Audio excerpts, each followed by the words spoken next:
In the small coastal town of Seagrove, life moved at a gentle pace. Fishermen cast their nets into the ocean each morning, children played on sandy beaches, and the lighthouse stood tall against the horizon, guiding ships safely to shore.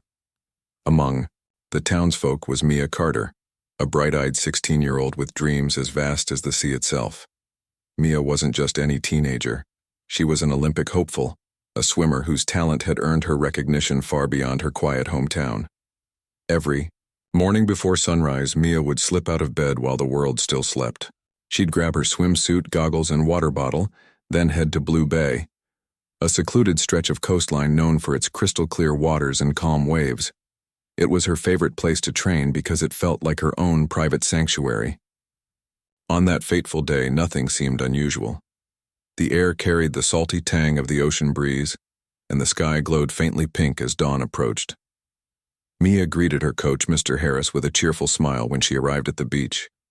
He was already setting up cones in the sand to mark her lap course. "Ready to break your record today?" he asked, raising an eyebrow playfully. Mia nodded confidently. "Watch me," she replied, her voice filled with determination. With a quick stretch, she stepped onto the wet sand and waded into the cool water. Taking a deep breath, she dove beneath the surface, disappearing into the shimmering blue expanse.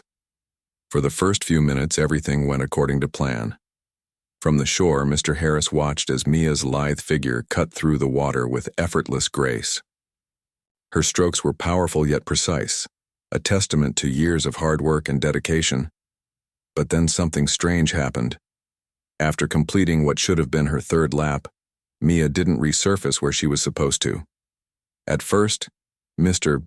Harris thought maybe she'd decided to extend her route, but as time ticked by and there was still no sign of her, worry began to creep in. "Mia," he called out, cupping his hands around his mouth. His voice echoed across the empty bay, but only the sound of lapping waves answered him. Panic set in quickly. He radioed for help, alerting the local authorities and organizing a search party. Within hours, boats scoured the water, helicopters circled overhead, and volunteers combed the shoreline. They searched tirelessly throughout the day, but Mia was nowhere to be found. All they discovered was her abandoned water bottle lying half-buried in the sand near the spot where she'd entered the water. As news of Mia's disappearance spread, shockwaves rippled through Seagrove. Everyone knew Mia, her infectious laugh, her kindness toward others, and her unwavering ambition. She was more than just a gifted athlete. She was a beloved member of the community who inspired those around her. Parents worried about sending their own kids to swim in Blue Bay, and friends gathered at the local cafe sharing stories about Mia's generosity and courage. For many, the idea that such a vibrant young woman could vanish without a trace was almost too much to bear. No, one felt the weight of this tragedy more deeply than Laura Carter, Mia's mother.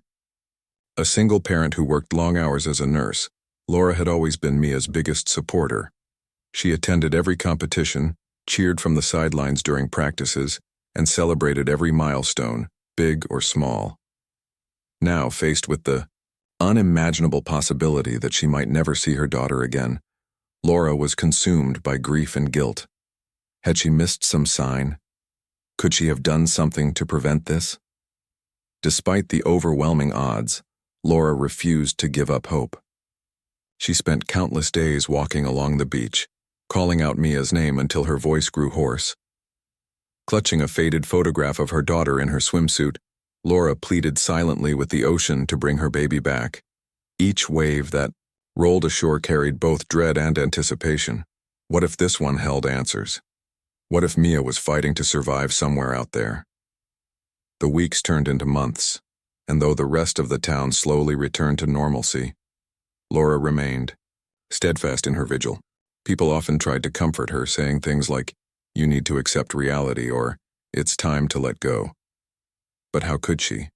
Every fiber of her being told her that Mia was still alive. Deep down, Laura believed her daughter was waiting to be found, clinging to life with the same tenacity that made her such a fierce competitor in the pool. On nights when sleep eluded her, Laura would sit by the window, staring out at the darkened horizon. She imagined Mia swimming through endless stretches of water, battling fatigue and fear but refusing to surrender. These thoughts kept Laura going, even when despair threatened to overwhelm her. If Mia was strong enough to endure whatever challenges lay ahead, then Laura owed it to her to keep searching no matter how futile it seemed. And so day after day Laura walked the shoreline, scanning the waves for any clue that might lead her to her daughter. She became a fixture of the beach, a solitary figure dressed in worn sneakers and a windbreaker, her eyes fixed intently on the horizon. Some people admired her resilience, others whispered behind her back, wondering when she'd finally accept the inevitable. But Laura paid them no mind. To her, giving up wasn't an option, not as long as there was even the smallest chance that Mia was still out there somewhere. Little did anyone know, 2 years later, fate would intervene in a way no one could have predicted. Something unexpected awaited Laura on the very waters where Mia had disappeared, a discovery that would reignite the search and change everything. Until then, all Laura could do was hold on to hope, trusting that the bond between a mother and her child was stronger than any force that sought to tear them apart. 2 years had passed since Mia Carter vanished into the depths of Blue Bay, leaving behind only her water bottle and a void in the hearts of everyone who knew her. Life in Seagrove had moved forward, as it always does, but for Laura Carter, time seemed to stand still. Every morning she woke with the same ache in her chest, the same unanswered questions swirling in her mind. Where was Mia? Was she alive or gone forever? And if she was still out there, why hadn't anyone found her yet? Laura's daily routine rarely changed. She worked long shifts at the hospital, came home to an empty house, and spent her evenings staring at old photographs of Mia. On weekends, she returned to Blue Bay, walking along the shore like a pilgrim searching for answers.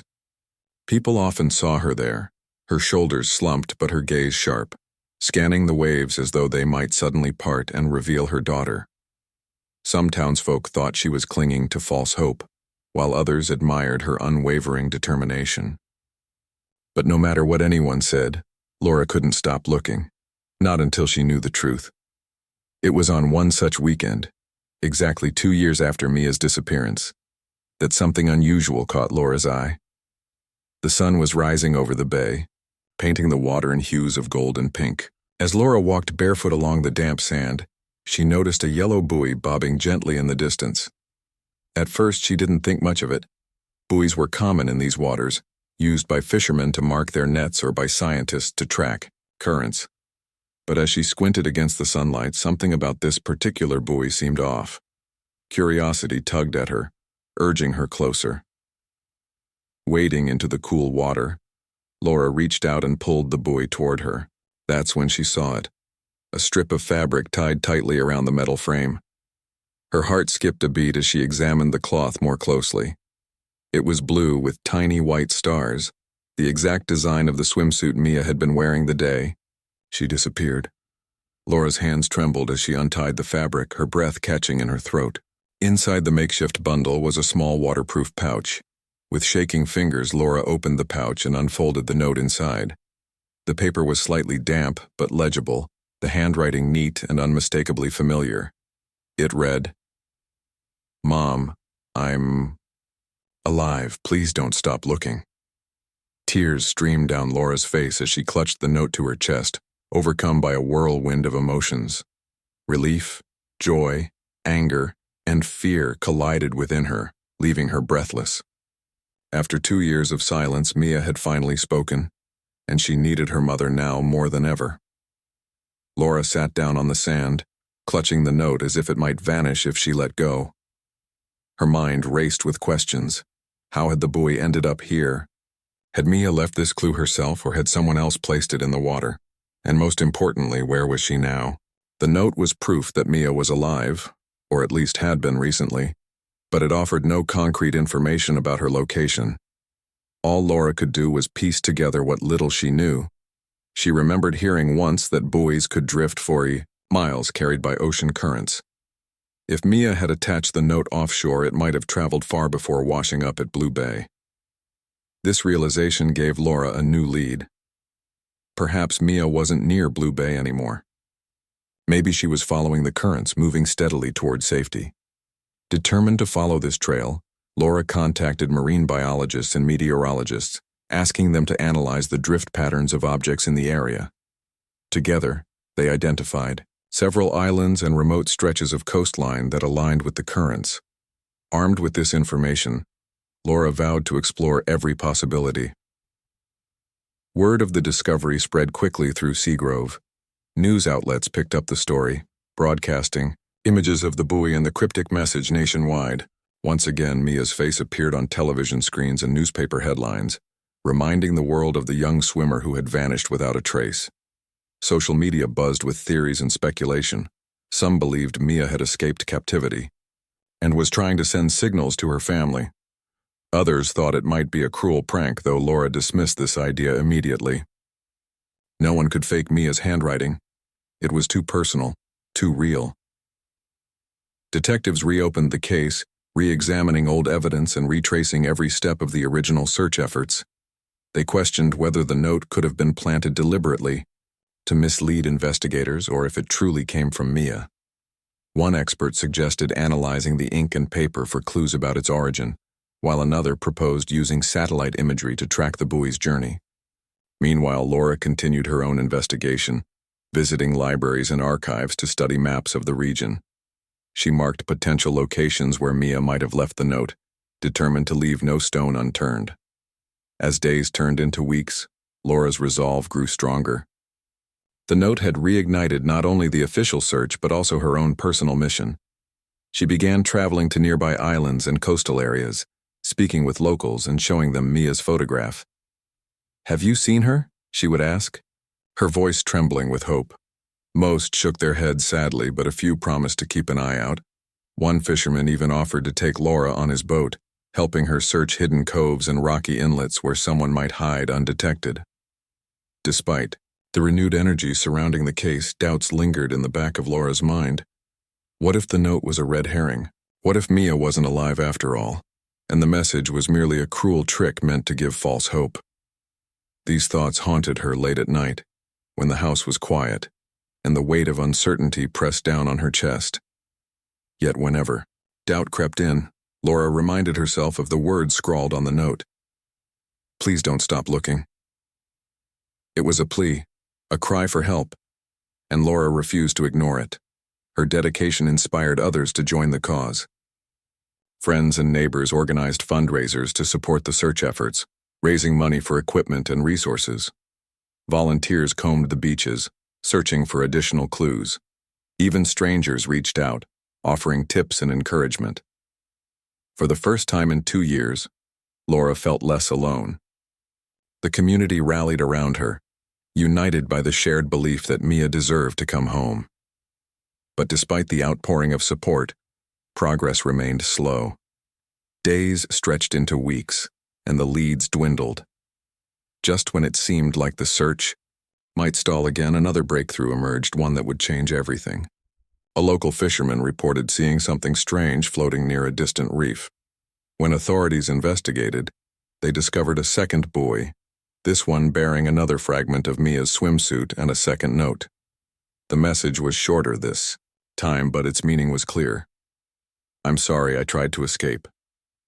The discovery sent shockwaves through Seagrove. It confirmed what many had suspected. Mia was being held against her will. Someone had taken her and she was fighting desperately to stay alive. For Laura, the note served as both a source of comfort and agony. Her daughter was resourceful and brave, leaving breadcrumbs for her rescuers to follow. But how much longer could she hold on? With each passing day, the urgency of finding Mia grew greater. Laura poured all her energy into deciphering the clues, convinced that somewhere along those shores, her daughter was waiting. She studied tide charts, interviewed fishermen, and explored abandoned structures along the coastline. Each dead end tested her resolve, but the memory of Mia's voice kept her going. "She told me to keep looking," Laura whispered to herself whenever doubt crept in. "And I will." Little did she know, fate was about to intervene in a way no one could have predicted. What happened next would bring the search closer to its resolution and prove that even in the darkest moments, Hope can light the way. The discovery of the second buoy sent shockwaves through Seagrove once again. This time, however, it wasn't just a fleeting glimmer of hope. It was undeniable proof that Mia Carter was alive and fighting to survive. The note she had left behind, "I'm sorry, I tried to escape," was both heartbreaking and inspiring. It painted a vivid picture of a young woman trapped in unimaginable circumstances, using scraps of fabric and whatever materials she could find to leave clues for her rescuers. For Laura Carter, these words were enough to fuel her determination even further. Authorities wasted no time investigating the reef where the second buoy had been found. Divers scoured the area, searching for anything that might provide additional insight into Mia's situation. They examined underwater caves, crevices, and sunken debris, hoping to uncover signs of human activity. Meanwhile, detectives analyzed the handwriting on the notes, confirming that they matched samples from Mia's schoolwork and personal journals. There was no doubt now. The messages were genuine, and Mia had written them herself. While law enforcement focused on official channels, Laura took matters into her own hands. She spent hours poring over maps, studying ocean currents and marking locations where Mia might have left the buoys. Her instincts told her that the shelter, if there was one, would be near the coastline but hidden from plain sight. Remote islands, rocky cliffs, and dense forests became her primary targets. Armed with binoculars, a camera, and an unshakable resolve, Laura began exploring these areas herself. One afternoon, while hiking along a rugged stretch of shoreline about 20 miles north of Blue Bay, Laura stumbled upon something unusual. Nestled among thick bushes and partially concealed by driftwood was a crude structure, a makeshift shelter built from tarps, branches, and pieces of rope. At first glance, it looked like the kind of thing a stranded sailor or castaway might construct. But as Laura approached cautiously, her heart pounded with a mix of fear and anticipation. Could this be connected to Mia? Inside the shelter, she found several items that confirmed her suspicions. A torn towel bearing the logo of Mia's swim team lay crumpled in the corner. Nearby was a pair of goggles, scratched and weathered but unmistakably hers. And then, tucked under a pile of leaves, Laura discovered another handwritten note. This one read simply, "They're watching me. I don't know how much longer I can do this." Tears streamed down Laura's face as she clutched the note tightly. The message was chilling, yet it revealed crucial details about Mia's ordeal. Whoever had taken her hadn't let her go easily. She had managed to break free at some point, or perhaps escape temporarily, only to leave behind these fragments of evidence before being recaptured. Laura imagined her daughter sneaking away under cover of darkness, gathering supplies, and leaving cryptic messages for anyone who might stumble upon them. It was a testament to Mia's courage and resourcefulness, but it also underscored the danger she faced. Laura immediately contacted the police, who arrived within the hour to secure the site. Forensic experts combed through the shelter, collecting every scrap of evidence they could find. Fingerprints, fibers, and even traces of soil were carefully bagged and labeled. Detectives interviewed local residents, asking if anyone had seen suspicious activity in the area recently. One elderly fisherman mentioned spotting a small boat anchored offshore late at night several months ago. Another recalled hearing faint cries coming from the woods during a storm, but dismissed them as animal sounds. As investigators pieced together the puzzle, Laura worked tirelessly alongside them. She organized volunteers to help search nearby beaches and trails, distributing flyers with Mia's photo and a plea for information. Social media campaigns gained traction once again, with hashtags like #Find Mia Carter trending nationwide. People from all over the country reached out, offering tips, prayers, and support. Some shared stories of their own missing loved ones, creating a sense of solidarity among those affected by similar tragedies. Despite the renewed energy surrounding the case, frustration lingered. Every lead seemed to hit a dead end, and the clock was ticking. If Mia was still alive, she couldn't hold on forever. Laura often found herself staring at the map pinned to her wall, tracing routes between the locations where the buoys and shelter had been discovered. What pattern was Mia following? Was she moving toward safety, or was she being forced to flee repeatedly? Then came a breakthrough that changed everything. A marine biologist working with Laura noticed something peculiar about the drift patterns of objects in the region. Based on wind speeds and tidal movements, he theorized that the buoys could have originated from a specific cluster of islands located several miles offshore. These islands were largely uninhabited, save for a few seasonal fishermen and occasional tourists. However, one of them housed an abandoned lighthouse rumored to have been used as a hideout by smugglers decades earlier. Intrigued by this possibility, authorities launched a full-scale operation to investigate the islands. Helicopters circled overhead, scanning the terrain for signs of human activity. Boats patrolled the waters, checking for any vessels that didn't belong. Meanwhile, Laura joined a ground team tasked with exploring the lighthouse. As they approached the crumbling structure, its broken windows and rusted metal door gave off an eerie vibe. Inside, the air smelled musty, and cobwebs hung from the ceiling like ghostly curtains. But as they climbed higher, they found something that made their blood run cold. Graffiti etched into the walls. Among the random symbols and names were 2 words written in bold letters: "Help me." Beneath them was a tiny drawing of a dolphin, the same design engraved on Mia's bracelet. Laura gasped, covering her mouth with her hand. "This is her," she whispered, her voice trembling. She was here. The discovery reignited the urgency of the search. Authorities expanded their efforts to include nearby caves, coves, and abandoned buildings.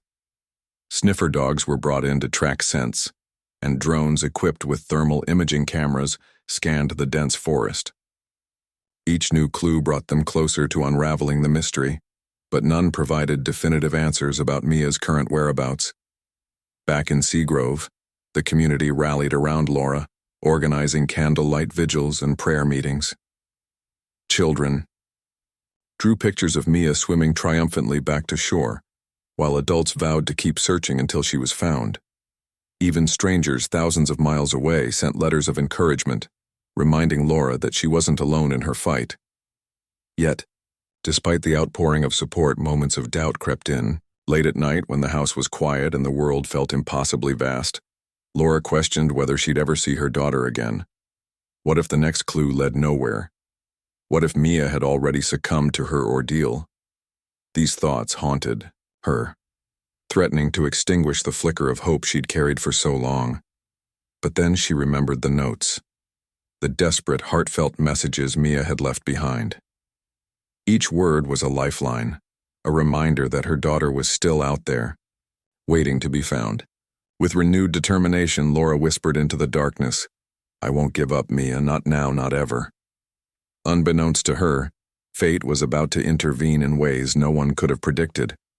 What happened next would bring the search closer to its resolution and prove that even in the bleakest moments, love and perseverance could shine through.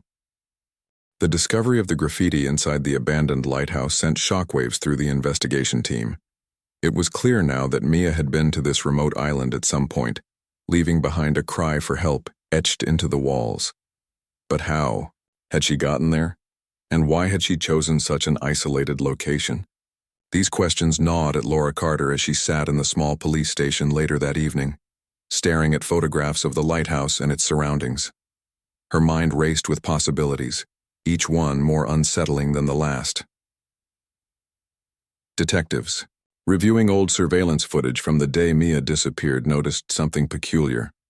A fishing boat, registered under a false name, had lingered suspiciously close to Blue Bay early that morning. Its movements were erratic. It circled back multiple times near the spot where Mia had entered the water before speeding away abruptly. At first glance, it seemed like nothing more than a routine vessel passing through. But upon closer inspection, investigators realized something was off. The boat's registration number didn't match any known records, and its design suggested it could carry heavy loads, far beyond what a typical fishing operation required. This revelation sparked a new line of inquiry. Authorities began digging deeper into reports of illegal activity in the region, focusing on smuggling rings known to operate along the coast. Interviews with former members of these groups revealed chilling details. The boats often transported stolen goods, drugs, or even people, using hidden coves and islands as drop-off points. One informant mentioned hearing rumors about a special cargo being moved around the time of Mia's disappearance, a phrase that sent chills down everyone's spines. Laura listened intently as detectives explained their findings during a meeting the next morning. Her hands trembled slightly as she gripped her coffee mug, trying to process what they were saying. Could Mia have witnessed something she wasn't supposed to see? Had her presence in the water startled whoever was aboard the boat, prompting them to take drastic action? The thought made her stomach churn, but it also gave her a glimmer of hope. If Mia had been taken by smugglers, then she might still be alive, hidden away somewhere waiting to be rescued. With this theory in mind, authorities launched a massive effort to identify potential locations where Mia could have been held captive. Abandoned warehouses, secluded cabins, underground bunkers, all were considered possible hideouts. Investigators compiled lists of properties linked to known criminals in the area, cross-referencing them with recent transactions and utility records. Meanwhile, marine patrols increased their presence offshore, keeping an eye out for suspicious vessels. Laura threw herself into the search with renewed vigor. She studied maps of the coastline, marking areas accessible only by boat or narrow dirt roads. She visited local marinas, speaking with fishermen and dockworkers who might have seen something unusual. One elderly sailor recalled noticing a group of men unloading crates onto a rocky beach late at night several weeks earlier. Though vague, his description matched the profile of the suspected smugglers. Another man mentioned seeing a battered truck parked near an overgrown trail leading into the woods, a detail that caught Laura's attention immediately. Determined to follow every lead, Laura teamed up with volunteers to explore these remote locations. Armed with flashlights, cameras, and GPS devices, they trekked through dense forests, climbed steep cliffs, and waded through marshlands. Each step brought them closer to answers, or so they hoped. Along the way, Laura couldn't help but imagine what Mia must have endured. Had she tried to fight back when she was taken? Did she cry out for help only to be silenced? These thoughts weighed heavily on her heart, but she pushed forward, driven by the belief that her daughter was still alive. One particularly grueling expedition led them to an old cabin nestled deep within a forest preserve. Surrounded by towering trees and thick underbrush, it looked like it hadn't been touched in years. But as they approached cautiously, they noticed fresh tire tracks in the mud nearby. Heart racing, Laura motioned for the others to stay back while she peered through a cracked window. Inside, the air was stale and dust covered nearly every surface. Yet there were signs of recent activity. A half-empty bottle of water on the table, a crumpled blanket in the corner, and what appeared to be a strand of hair caught in the doorframe. Though no one was home, the discovery confirmed their suspicions. Someone had been using this place recently. Detectives arrived shortly afterward to collect evidence, dusting for fingerprints and photographing every detail. While they worked, Laura wandered outside, scanning the horizon. Something about the location felt familiar, as though it aligned perfectly with the drift patterns of the buoys Mia had left behind. Could this have been one of her stops during her desperate attempts to escape? Back in town, news of the cabin spread quickly, reigniting public interest in the case. Social media lit up once again, with hashtags like #UnBringMiaHome trending nationwide. People shared theories, offered tips, and expressed their support for Laura, whose unwavering determination inspired countless others.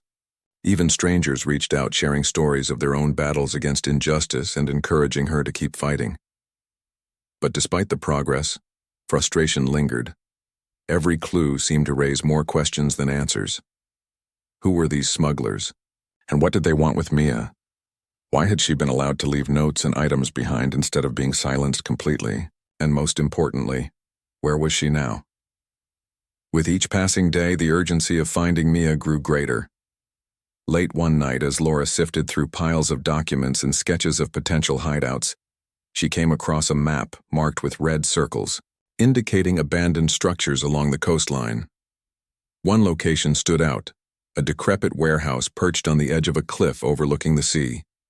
According to local legend, It had once been used as a storage facility for illegal goods before being abandoned decades ago. Few people ventured there anymore due to its crumbling state, but Laura couldn't shake the feeling that it was significant. The next morning, she joined a team of officers heading to the site. As they approached the warehouse, its rusted metal doors and broken windows loomed ominously against the gray sky. Inside, the air smelled damp and musty, and sunlight streamed through gaps in the roof, illuminating piles of debris scattered across the floor. They searched room by room, calling out Mia's name and shining flashlights into dark corners. Just when it seemed like another dead end, one officer spotted something tucked beneath a pile of rotting wood. A bracelet engraved with the initials MC and a tiny dolphin charm. Laura gasped, recognizing it instantly. It was Mia's bracelet, the one her grandmother had given her on her 14th birthday. Clutching it tightly, she sank to her knees, tears streaming down her face. This was proof that Mia had been here, perhaps just days or weeks ago. Whoever had taken her was still moving her from place to place, keeping her hidden but alive. The discovery reinvigorated the search efforts. Authorities identified several other properties linked to the same smuggling ring, expanding their operations to include raids and stakeouts. Meanwhile, Laura continued her personal mission, visiting schools, community centers, and businesses to raise awareness about Mia's case. Flyers bearing her daughter's photo and the words "Help bring her home" blanketed the region, ensuring that no one forgot about the young swimmer fighting to survive. Through it all, Laura clung to the hope that Mia was still out there, enduring unimaginable hardships, but refusing to give up. She imagined her daughter clinging to memories of home, drawing strength from the knowledge that her mother would never stop looking. And though the road ahead remained uncertain, Laura vowed to keep searching for every clue, every whisper, every chance to bring her daughter back. Little did she know, fate was about to intervene in ways no one could have predicted. What happened next would bring the search closer to its resolution and prove that even in the darkest moments, love and perseverance could shine through.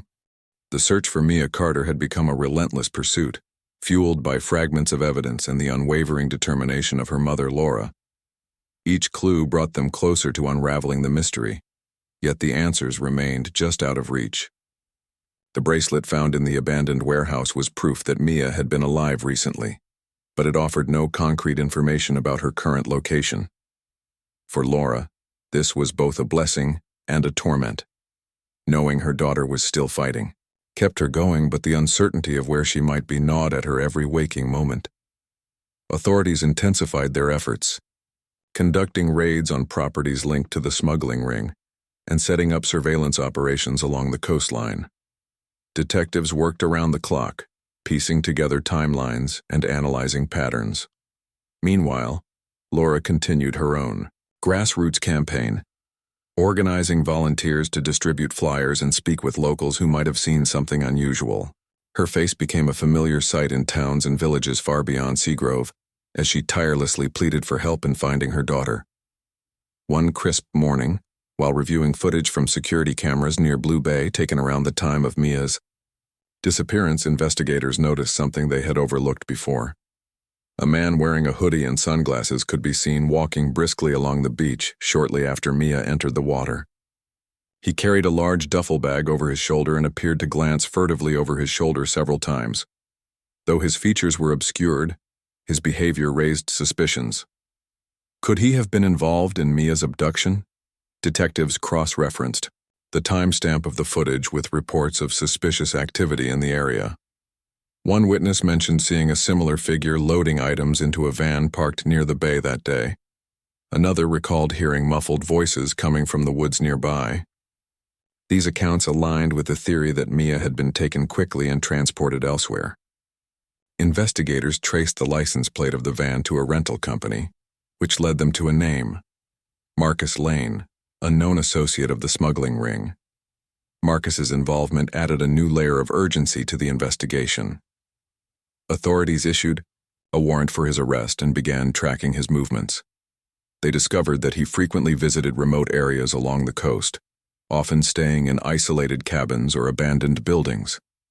This pattern matched the locations where Mia's clues had been found: the buoys, the shelter, the lighthouse graffiti, and the bracelet. It seemed increasingly likely that Marcus and his accomplices were using these places as temporary holding sites, moving Mia from one location to another to avoid detection. As law enforcement closed in on Marcus, another breakthrough came, not from high-tech equipment or forensic analysis, but from an unexpected source. During a school field trip to a nearby nature reserve, a young boy playing near a rocky inlet stumbled upon a bracelet half buried in the sand. Engraved on it were the initials MC and a tiny dolphin charm. Recognizing the description from news reports, his teacher immediately contacted the police. When authorities arrived at the scene, they confirmed what everyone already suspected. It was Mia's bracelet, the very same one her grandmother had given her years ago. But this time it wasn't alone. Hidden among dense foliage nearby, they discovered a crude shelter made of driftwood and tarps. Inside, they found more items belonging to Mia: a torn towel, a pair of goggles, and another handwritten note. This, one read simply, "I'm sorry, I tried to escape."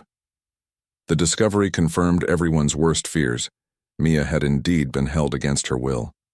Yet the fact that she'd managed to leave these traces suggested she was resourceful and determined to stay alive. For Laura, the note served as both a source of comfort and agony. Her daughter was fighting, but how much longer could she hold on? With renewed urgency, the search intensified.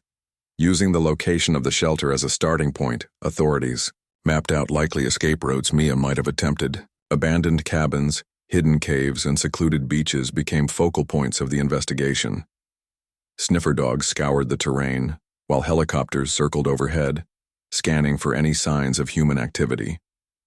Volunteers joined the effort, combing through thick forests and rocky cliffs, calling out Mia's name in hopes of hearing a response.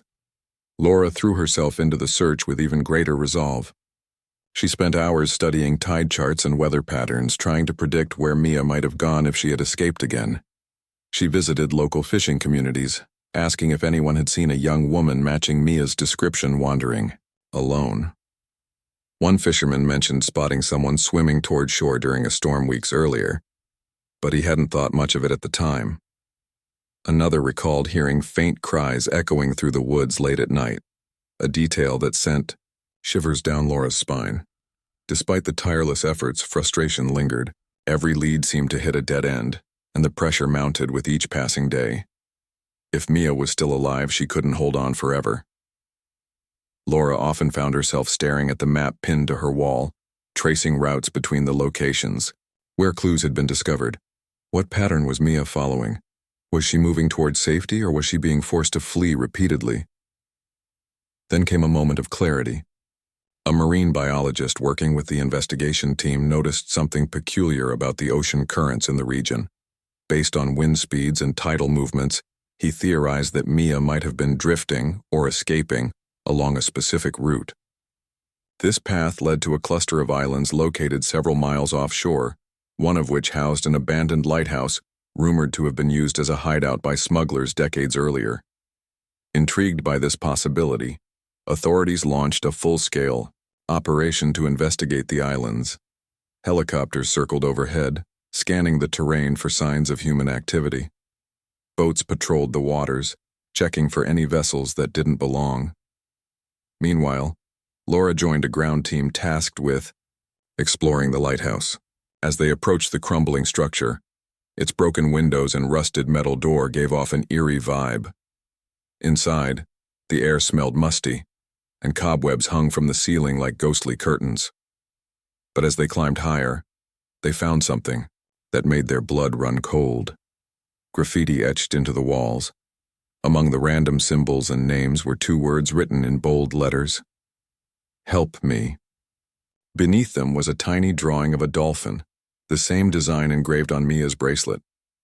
Laura gasped, covering her mouth with her hand. "This is her," she whispered, her voice trembling. "She was here." The discovery reignited the urgency of the search. Authorities expanded their efforts to include nearby caves, coves, and abandoned buildings. Sniffer dogs were brought in to track scents, and drones equipped with thermal imaging cameras scanned the dense forest. Each new clue brought them closer to unraveling the mystery, but none provided definitive answers about Mia's current whereabouts. Back in Seagrove, the community rallied around Laura, organizing candlelight vigils and prayer meetings.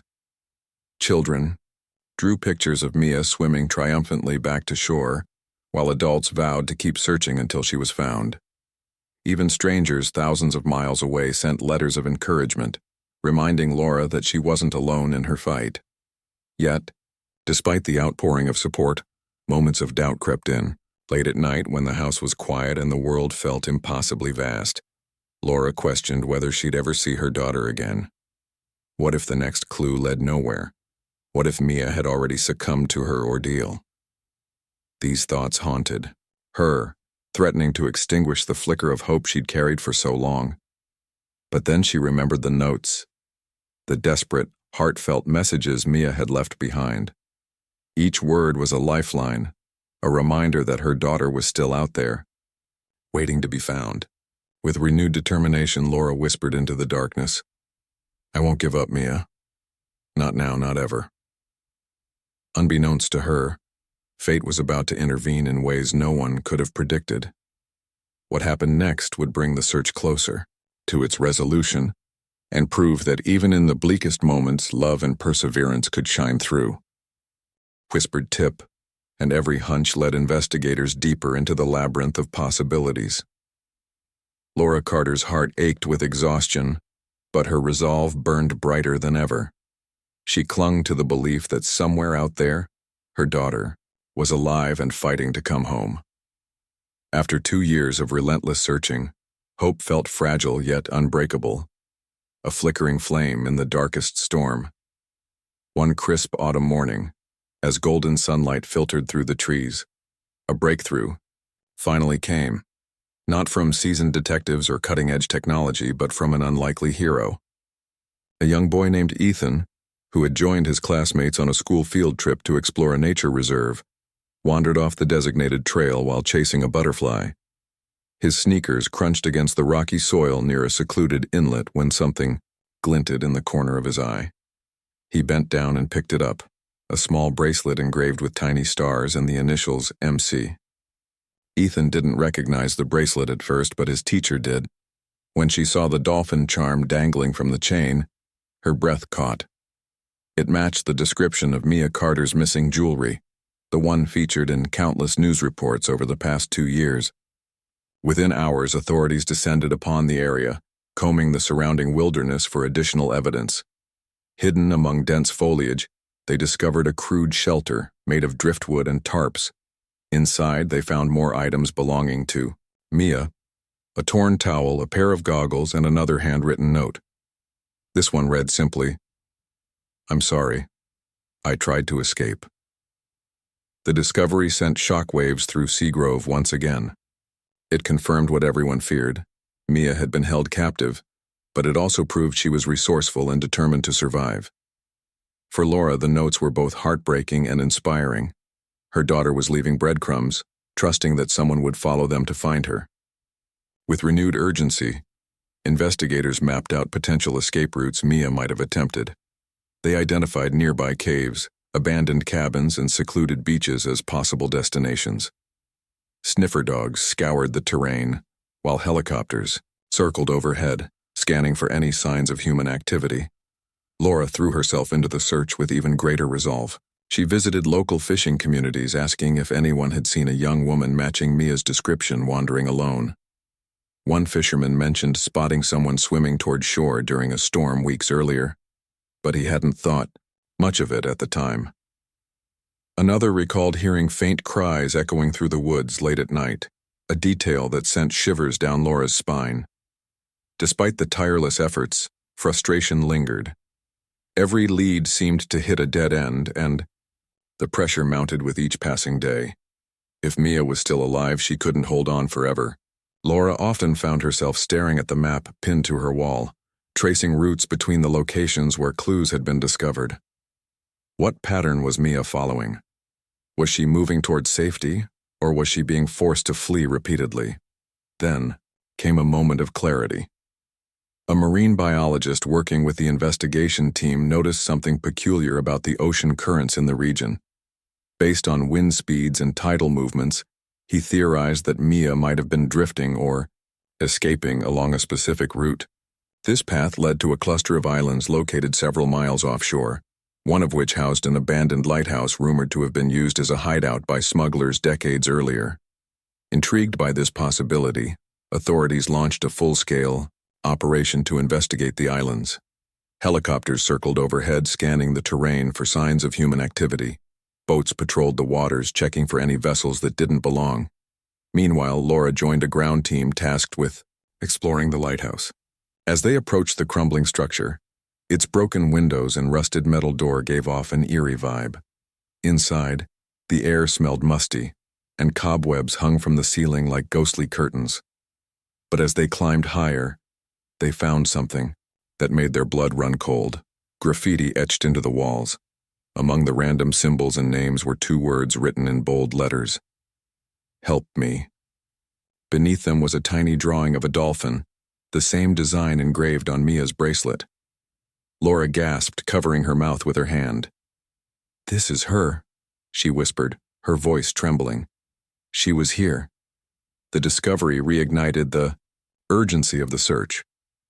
Authorities expanded their efforts to include nearby caves, coves, and abandoned buildings. Sniffer dogs were brought in to track scents, and drones equipped with thermal imaging cameras scanned the dense forest.